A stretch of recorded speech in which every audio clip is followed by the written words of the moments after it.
Hello, welcome to your classroom for manual and mental experiment. Today with me are my good friends Maxwell and David. They will assist me in today's experiment. Welcome, guys.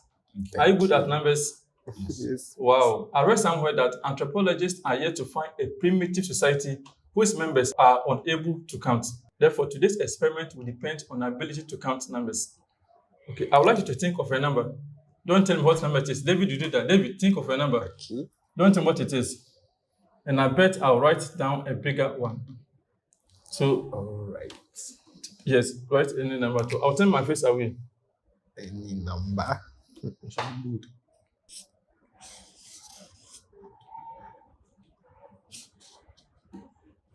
Okay. Are you done? Yes, please. Okay, so turn it down. Okay.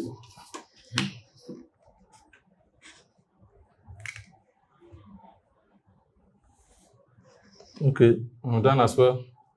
Okay. Okay, so what number did you think of? I thought of 100,001. Okay, 1,000 and no. Okay, shoot your camera. Wow. Okay, so let's look at mine. And this is mine. Wow. A bigger one. Okay, so this is just a teaser. Okay, so I said I'll write a bigger one. And I'm writing what? A bigger one. Okay.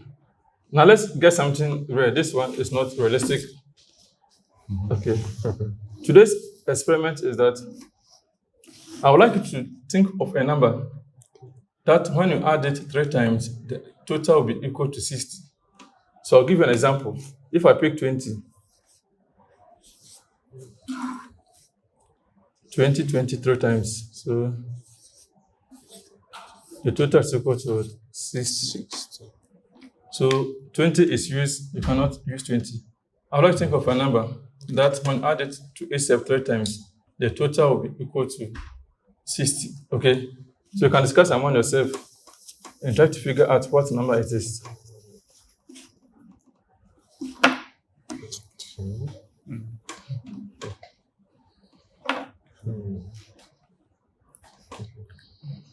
You can try, Okay. Wow. but you can't use fractions. You can't It should be a whole number. 25. 25. So try. It should be legible so your friends can see.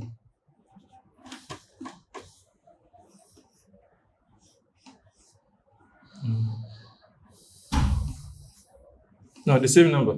Same number. Yes. If it's 25, 25, 25, 25.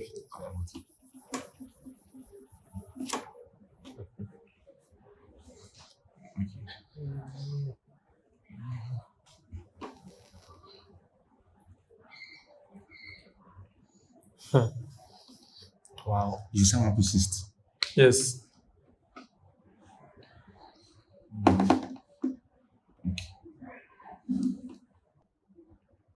Start writing something. Maybe it will remember what it will help you to recall a better number.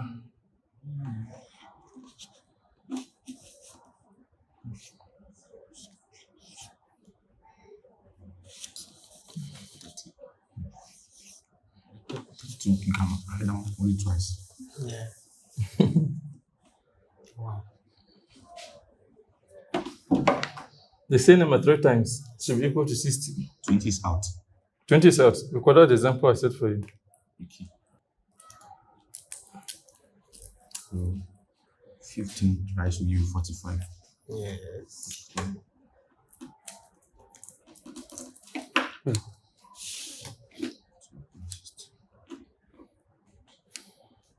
By the way, if you go through all your options and you seem not to get the answer, you can press on your little friend for the solution.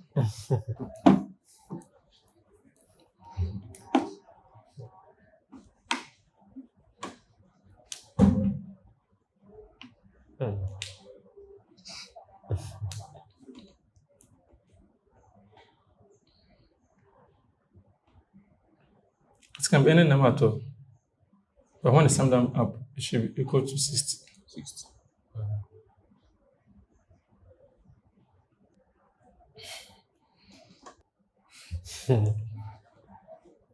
No decimal allowed. No. No decimals, no brackets, no fractions, no factorial. So only be whole numbers. Yes, whole numbers.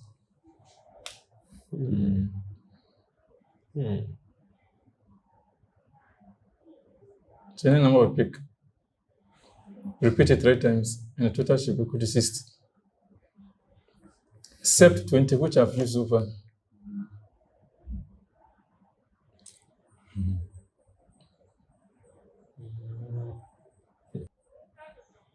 You run out of options. Okay, then we'll let our little friend Okay. help us. Wow. So there's a number. Wow. However, my example misled you to believe that the number should just come vertical to add. But it can what? Any number. Okay. So the number is 5. Wow. So if I write 5, this is 1. I write another 1. And then the third 5.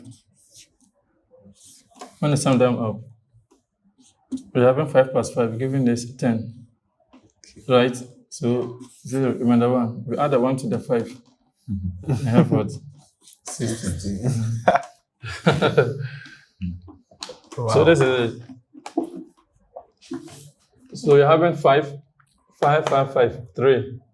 When add 5 plus 5, you're getting 10, right? We put down 0. We add a remainder to the 5 to make 6, and then we have 60. Wow, you like it? That's interesting. So in the first one, I think when I ask people to write down a bigger number, and you write a bigger one, they will end up writing a very big number that they can't even read. Oftentimes they write numbers in the billions or trillions. When that happens, ask them to read. They may find it difficult to even read. When that happens, they might think they might have written a number that is bigger than what you have. Then you show them this one, a bigger one. You said what? You write down a bigger one, not a bigger number. You get me? And so this is a puzzle or a brain teaser that you can use in the 10 difference. Then this one, of course, is very interesting. Thank you very much, Maxwell and David, for joining me on today's experiment. Thank you also for watching. Please subscribe, share this video, and see you again in the next class.